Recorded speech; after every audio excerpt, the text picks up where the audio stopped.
তো গাইস, আজকে ছিল নববর্ষের সকাল, আর আমাদের অফিসে ছিল আজকে পুজো, অর্থাৎ লক্ষ্মী গণেশের পুজো। এ হচ্ছে আমাদের জিএম স্যার, আর হচ্ছে ব্রাহ্মণ। আমাদের জিএম স্যার পুজো সংকল্প করেছিল আমাদের এই ফ্যাক্টরি অজন্তা শু ইন্ডিয়া প্রাইভেট লিমিটেড কোম্পানি, যেখানে আমরা কাজ করি, সেখানের পুজোয় আমাদের জিএম স্যার সন্দীপ কুমার ময়রাজি সংকল্প করেছিল। তারপরে ধীরে ধীরে পুজো এগিয়ে গেল। ব্রাহ্মণ দেখিয়ে দিচ্ছে কীভাবে পুজো করতে হয়, কারণ উনি তো জানেন না কীভাবে পুজো আর্চার কী রীতি আছে। তো আপনারা দেখতেই পাচ্ছেন পুজোর পদ্ধতি ঠিক আছে কিনা, প্লিজ কমেন্ট করে জানিয়ে। এই যে আমাদের ছোট্ট দুটি প্রতিমা, লক্ষ্মী আর গণেশ, অর্থাৎ নববর্ষের দিন, প্রথম দিন।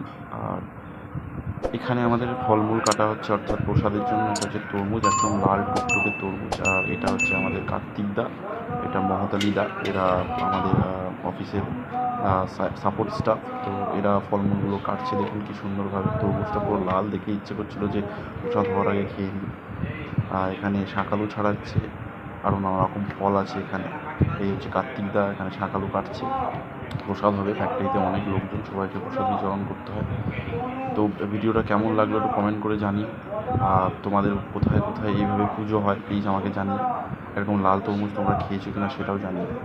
Bye bye.